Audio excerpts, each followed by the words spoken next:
E aí, galera, beleza? Vou continuar falando de perrengue, vou contar como é que foi a nossa trajetória até o Canadá. Eu já comentei com vocês, né, em outros vídeos que eu ia trazer esse assunto. Então, hoje eu queria contar como é que foi esse projeto, né? Como é que a gente idealizou, o que que a gente fez para chegar aqui, como é que é o nosso tipo de visto, enfim, um pouquinho da nossa jornada, né, para vocês saberem como é que foi. Então, assim, só para situar, assim, hoje nós estamos aqui, né, com um visto de trabalho fechado. O meu marido tem o que eles chamam de work permit, né, que é uma permissão de trabalho. Ele é fechado porque ele é vinculado à proposta de uma empresa específica. Então, ele tem esse visto para trabalhar para essa empresa, beleza? E aí, esse visto, ele é temporário, então ele é um visto por um determinado período de tempo. E aí, sinceramente, eu não sei se a gente consegue estender ou como é que funciona isso depois. A gente pretende, né, assim que possível, dar entrada no nosso PR, que é a residência permanente aqui. E aí sim, a nossa residência aqui, né, a nossa estadia aqui, ela é independente de visto de trabalho. Então, tendo trabalho ou não, a gente é residente permanente e temos a entrada garantida, né, digamos assim, aqui no Canadá, e aí a gente pode transitar com maior facilidade, tá? O meu visto, ele é um visto de trabalho também aberto, porque eu não tenho nenhuma proposta de empresa, né? Então, em tese, eu poderia trabalhar em qualquer empresa hoje, mas ele é vinculado ao visto do meu marido, né? Então, a validade dele e tudo mais, né? Ele tá vinculado ao visto do meu marido, e o Benjamin também, só que o dele é de visitante, né? Mas também atrelado ao visto do meu marido. Então, essa é a nossa situação hoje aqui, né? E como é que foi, né, pra gente chegar nessa situação de hoje aqui? Como é que foi a nossa trajetória? Então, é assim, quando a gente pensou, né, que a gente escolheu, a gente decidiu pelo Canadá, a gente começou a estudar as alternativas que a gente tinha para estar aqui hoje. E aí, a primeira alternativa é um programa chamado Express Entry. Eu não sei se eu tô pronunciando direito, mas esse programa, você vai preenchendo uma série de questões, tem um site, você vai preenchendo uma série de questões, e cada resposta, né, de acordo com o teu perfil, você adquire uma determinada pontuação. Então, assim, para quem já teve uma experiência aqui, para quem já trabalhou, né, sei lá, estudou aqui, essa pontuação normalmente é mais alta, sabe? Vai contando. Quanto mais alta, né, a sua formação, pós-graduação e tudo mais, tem uma pontuação maior. Quanto mais novo também tem uma pontuação maior. Então, a gente, quando fez a somatória dos nossos pontos, né, dos nossos perfis, a gente ficou um pouco preocupado porque, assim, a cada ano que passava, né, a gente perdia ou deixava de ganhar pontos, né, a gente ganhava menos pontos pela idade. Então, a gente ficou um pouco preocupado porque a gente não tinha uma pontuação legal, né? O nosso perfil não era um perfil assim tão legal, né? Porque você tem como saber mais ou menos o valor da última pontuação que recebeu o convite para vir para cá, para ter para ter esse visto, né? Então a gente não tinha nada muito perto disso, o que demandava, né? O que a gente precisaria o que a gente precisaria para pontuar, né, legal, para ter uma pontuação factível, né, de conseguir vir para cá, de ter esse visto, era a questão do IELTS, que é uma prova de proficiência da língua inglesa. Então a gente tinha que ir assim muito bem no IELTS para a gente ter uma pontuação que dava para considerar e falar, não, beleza, acho que a gente consegue, sabe? E aí não é muito fácil isso, né? Meu marido chegou a testar, fazer uma vez essa prova lá no Brasil, né? Ele não foi muito bem, e olha que ele já era fluente, falava super bem. A verdade é que a prova, ela não é assim, sabe ou não sabe falar inglês, né? Ela tem alguns testes, e aí ela tem lá as suas características. Então, idealmente, você tem que estudar para aquela prova, né? Você tem que entender a prova, como é que ela te cobra esse conteúdo e tudo mais. Então, não é uma prova que você chega lá e faz e, beleza, tá testando aqui que você fala inglês. Não é tão simples assim. Essa questão do Express Entry, a gente pensou em considerar uma outra alternativa. Outra alternativa seria o college, né? Então, eu viria para estudar e o meu marido, quando alguém vem para estudar, o cônjuge, ele tem essa permissão para trabalhar. Então, eu teria o visto de estudo, né? Vou fazer uma faculdade e aí meu marido poderia trabalhar.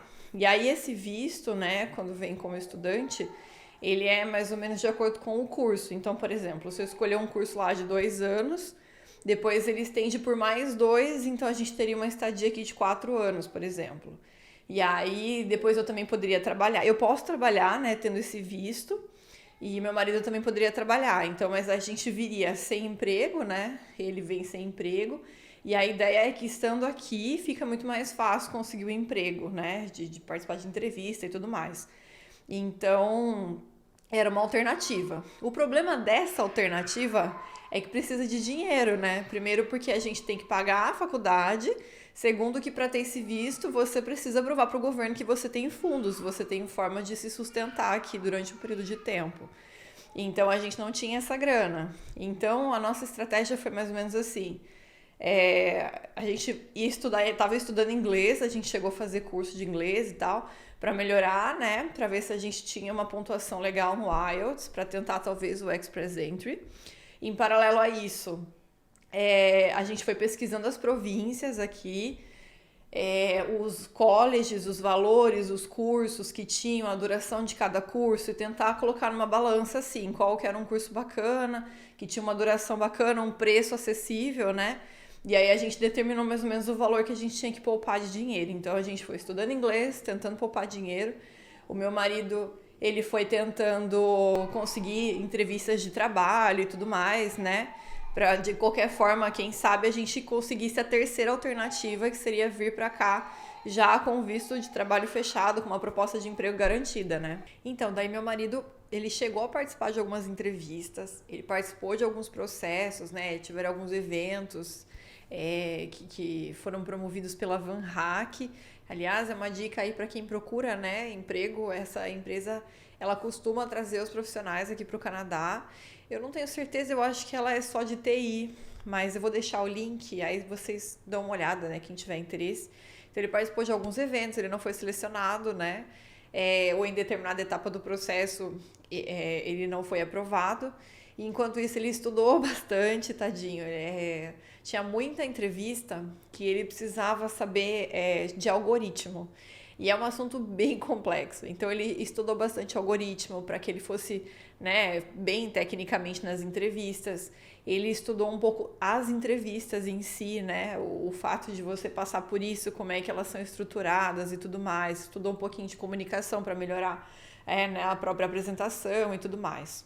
Então, assim, e obviamente, né, ao longo desse tempo, ele foi amadurecendo enquanto profissional, né, tecnicamente, enquanto pessoa e tudo mais. Enfim. E aí, assim, claro que diante dessas negativas, né, tipo, cada vez que meu marido, ele não era aprovado, né, para uma próxima etapa de algum processo seletivo, cada vez que a gente sentava e pensava que não estava rolando guardar a grana necessária, cada vez que a gente sentava e pensava que, por mais que a gente estudasse inglês, aquilo era muito pouquinho, parece que não surtia efeito, né? E que para falar inglês, para destravar de vez, você tem que vir logo pro país e tal. Então a gente teve momentos assim, de falar, talvez acho que não é isso mesmo, deixa quieto, né? A gente meio que desistiu. A gente tinha momentos que a gente ficava mais alegre, a gente teve momentos de fazer planos assim no Brasil mesmo. Eu vou ficar por aqui, e aí eu vou fazer tal coisa, e agora do futuro eu quero isso. A gente planejou o futuro lá. Então a gente teve sim altos e baixos, né? Não foi um processo simples assim. Só que quando o Benjamin nasceu, eu acho que aí a coisa apertou, sabe? Na verdade, um pouco antes dele nascer, né? Quando eu engravidei e que a gente foi amadurecendo a ideia, eu acho que todo mundo fica pensando um pouco no futuro, né? Tipo, o que vai ser do meu futuro, o que vai ser do futuro do meu filho, né? Onde ele vai crescer, onde ele vai estudar, em que condições eu vou dar de vida para ele, ou que condições eu terei de vida, né? Quando eu ficar mais velha. Então, e aí, enfim, a gente foi amadurecendo a ideia, tanto que a gente resolveu retomar o Canadá, o Plano Canadá, um pouco mais de afinco, né, de novo. Eu não consegui estudar inglês, então, na verdade, o que a gente fez, né? A gente pensou assim, o IELTS está difícil, né, o Express Entry, a gente não tem uma pontuação legal. para estudar inglês, para eu passar no college, porque eu também tenho que falar um pouco de inglês e teria uma prova e tudo mais, né? Não tá rolando, a grana não tá rolando, a gente não tá conseguindo guardar, né? Então, aí o que a gente fez foi pegar mais firme nessa parte das entrevistas mesmo. Meu marido focou mais em vir com o emprego aqui. Então, ele retomou lá mais fortemente com o LinkedIn nessa busca.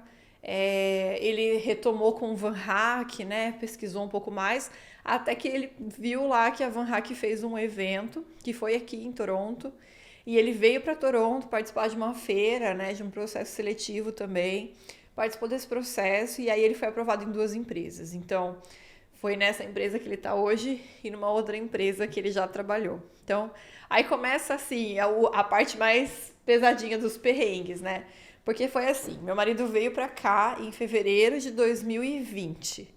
E aí ele foi aprovado, né, nessas empresas. Ele optou por uma empresa que fica em Saskatoon, lá na província de Saskatchewan, porque ele já tinha tido um contato anterior com essa empresa, ele já tinha participado de um processo seletivo lá, ele tinha sido aprovado, só que ele ficou lá em stand-by. E ele conhecia esse cara, esse chefe, né, que foi lá fazer a seleção. Então, e eles fizeram uma proposta antes também dessa empresa que ele tá hoje. Então, ele fechou com aquela empresa, beleza, tinha assinado o contrato. Então, ele veio pro Brasil, assim, super feliz e tava tudo certo. Então, assim, e o tipo de visto dele, né, é um visto que normalmente sai muito rápido. Então, era coisa, assim, de semanas pra gente conseguir vir pra cá. E aí, então ele voltou e daí ele falou, olha, Tice, eu acho que vamos colocar alguns delays aí, 1, 2 meses no máximo, a gente já vai estar recebendo os passaportes e a gente vai poder ir para o Canadá. Então a gente começou a organizar as coisas, eu comecei a vender algumas coisas, eu coloquei o carro à venda, eu vendi alguns móveis que eu achava que eram mais difíceis de vender, e eu vendi também algumas coisas que ficam sempre lá no armário, né, coisas que a gente não usa, que eu achava que eu podia ir me desfazendo. E aí, durante esse processo, a gente pode, né, quando a gente vem para cá, a gente, para esse tipo de visto, a gente tem que fazer nossa, tem muitas etapas, né? Uma série de coisas burocráticas. E uma das etapas é fazer exames médicos. Então você passa por uma consulta e por alguns exames médicos. Então a gente pode agendar isso antecipadamente, antes do governo, enfim, do seu processo requisitar esses exames médicos. Então a gente resolveu fazer antecipadamente. E aí a gente agendou lá no Einstein, no hospital em São Paulo, porque lá era um lugar onde estava concentrado tudo, sabe? Lá dava para fazer a consulta, o exame de sangue, o raio-x, eu não lembro se tinha mais alguma coisa, exame de urina, eu acho. Mas enfim, lá dava para fazer tudo. Em outros laboratórios, eles eram meio espalhados ali por São Paulo e a gente não queria ficar rodando em São Paulo com o Benjamin. E o Ben também passou pela consulta e tudo mais, né? Então, assim, ainda a gente fez os exames. A gente achou super estranho lá, porque quando a gente foi fazer os exames, já havia rumores, né, da Covid-19, assim. Só que não era nada, assim, próximo, né? Tipo, tá lá na China, né? Tá em outros países, não se falava disso no Brasil, nem nada. E a gente ficou um pouco assustado, porque no hospital todo tinha algumas pessoas, algumas de máscara, e tinha em vários pontos álcool gel, né? Álcool 70 para passar na mão e tudo mais. E no laboratório, onde a gente foi fazer o exame de sangue, quando eu abri a porta, assim, nunca vou esquecer, eu abri a porta, eu vi um monte de gente de máscara, aí eu dei um passo pra trás, assim, voltei e falei pro meu marido, olha, o laboratório tá cheio, tá todo mundo de máscara, e ali tem um aviso dizendo que você tem que pedir uma máscara na recepção se você tá com suspeita de Covid, porque na época eu acho que era um dos poucos hospitais que estavam testando Covid, né, começou a testar e tudo mais. Então, eu fiquei um pouco nervosa, né? Voltei e falei, nossa, a galera ali tá toda com suspeita de Covid, então a gente vai esperar aqui fora. A gente esperou lá fora. Daí, quando foi a nossa vez, a gente entrou no laboratório, tirou o sangue e foi embora rapidinho, sabe? Eu ainda fiquei apreensiva. Eu falei pro meu marido, vamos embora desse lugar, porque nem sabia que o povo aqui já tava testando Covid, como que pode isso e tal, né? Isso foi numa sexta-feira. Na segunda-feira, aí veio o anúncio, eu não me lembro se foi o anúncio da OMS falando da pandemia, se foi algum anúncio do Brasil falando de algum caso de Covid aqui, dizendo que a gente também tava, né, com esses casos e tudo mais. Eu sei que foi uma coisa oficial que a gente recebeu de comunicado, e aí deu aquele, né, pá, meu Deus, e agora? Aí eu fiquei primeiro com medo porque a gente tinha estado lá no Einstein, né, sem máscara. Obviamente eu passei álcool gel, né, era novidade, então a gente acha legal, vai lá e passa, tal. Mas eu fiquei com medo de ter, né, me infectado lá, eu ou o Benjamin, meu marido, sei lá. E a gente ficou apreensivo pela pandemia, né, diante da situação. Tipo, ó, tô pra mudar, será que alguma coisa, né, vai alterar o nosso visto e tal? Mas assim, né? Aí os dias seguiram, a gente continuou tentando vender as coisas e tudo mais. Só que, nossa, não demorou nada para a empresa, né? O meu marido, quando ele fechou o contrato com a empresa, ele fechou e voltou e começou a trabalhar remotamente. Então, ele trabalhava do Brasil para eles até que o visto se acertasse, né? Então, quando ele teve um dia que a empresa chamou e ela, né, falou que estava preocupada com a situação de pandemia e tudo mais. Então, eles iam parar o processo do visto e eles iam ainda diminuir o salário do meu marido. A gente ficou muito chateado, muito, porque, poxa, pra que parar o processo, sabe? Deixa o processo rolar, né? Eles disseram que eles iam retomar a conversa quando a pandemia terminasse, quando as coisas se estabelecessem. Pensa, né? Já faz um ano isso. Então, quando isso aconteceu, a gente ficou muito chateado. E aí, depois de uns dias refletindo, eu falei pro meu marido, olha, fala com a outra empresa que te selecionou, né? Porque quando ele foi aprovado nas duas, uma das propostas ele recusou. E eu falei, fala com eles de novo, fala que você teve um problema com a empresa anterior, sei lá, né? Vamos ser cara de pau. E aí ele falou, deu certo, graças a Deus deu certo. E aí ele fechou com essa empresa que ele tá hoje e ele começou a trabalhar para eles em junho. Então, ainda foi lá no meio da pandemia, mas ainda a gente achava que as coisas iam se resolver muito rapidamente, né? E a ansiedade que vinha, né? Tanto de pandemia quanto de mudança, bebê pequeno e tudo, né? No fim das contas, ainda fiquei grávida no meio do caminho. Então, assim, não foi fácil essa situação toda pra gente. Pra mim, não foi nada fácil. Meu marido, tadinho, então, né? Trocar de empresa e tudo não foi legal, romper com a outra. Essa troca de empresa significou pra gente morar numa outra província, morar numa outra cidade, né? Mudou totalmente os planos. A gente ia morar perto de um casal de amigos na mesma cidade, lá em Saskatoon. De repente a gente vinha pra Kitchener e a gente não conhecia ninguém, começou do zero de novo. Meu marido ele tem um primo distante aqui, mas é um primo que a gente não tinha muito contato. Então, assim, né? Mudou tudo, todos os planos, assim. Mas seguimos, né? E aí, o que ficou faltando pra gente desse processo era cadastrar a biometria, a impressão digital, né? Para quem vai ficar aqui mais tempo, né? Um visto maior de 6 meses, se eu não me engano, aí precisa cadastrar a biometria e a gente não conseguiu cadastrar. E aí chegou um determinado momento, assim, mais pro final do ano, que vários países começaram a abrir esses postos de coleta de biometria, exceto o Brasil, exceto muitos países da América Latina, na verdade. E aí a gente, né, sempre acompanhando aquela ansiedade, nada de abrir o Brasil, nada de abrir o Brasil, até que teve um momento que a gente leu que, assim, precisa cadastrar a biometria, não interessa onde. Então vai em outro país e cadastra a biometria. Então, considerando que um amigo nosso, que já tinha esse cadastro, né, ele teve o passaporte solicitado para carimbar o visto para poder vir para o Canadá, a gente pensou, bom, então nosso visto só está parado mesmo por causa disso, né? Então a gente considerou essa informação. E aí, mesmo em meio à pandemia, a gente planejou uma viagem ao Peru. A gente ia ao Peru só para cadastrar a biometria, só para dar continuidade no visto. Então, assim, a gente reservou passagem, comprou passagem, a gente reservou hotel. A gente planejou toda uma semana, reservou lá, né, no posto de coleta da biometria e tudo mais. Tava tudo certo pra gente viajar, tudo certo. Só que aí a gente ia viajar no domingo. Na quinta-feira, né, anterior a esse domingo, eu vi num grupo de WhatsApp, eu já estava participando de vários grupos de gente na mesma situação que a gente, com visto pendente e tudo mais. E aí lá apareceu uma mensagem falando que tinha aberto tava aberto o posto de coleta em São Paulo. E aí a gente, nossa, como assim? A gente correu lá no site, olhou, tava aberto mesmo. Meu marido conseguiu agendar e ele agendou a nossa biometria na mesma data que seria lá no Peru, sabe? Então aí depois que a gente agendou, a gente respirou e falou, nossa, e agora, né? Vamos confiar que vai dar certo esse aí de São Paulo. E aí a gente cancelou a viagem no Peru. A gente perdeu a passagem, porque essa não tem reembolso, tá lá parada, né? Pro dia a gente for usar. E aí a gente perdeu a passagem, mas o resto deu pra cancelar. E a gente ficou mais aliviado de não ter que viajar no meio da pandemia, com o bebê e tudo mais, né? Pegar avião, já tava grávida. Então a gente conseguiu cadastrar a biometria em São Paulo. E aí sim o visto todo começou a andar um pouco mais. Não foi na velocidade que deveria ser, foi mais devagar que outros vistos, inclusive, foi muito, muito mais lento do que o processo normal, né? Levaria sem pandemia. Mas ele andou, graças a Deus ele andou.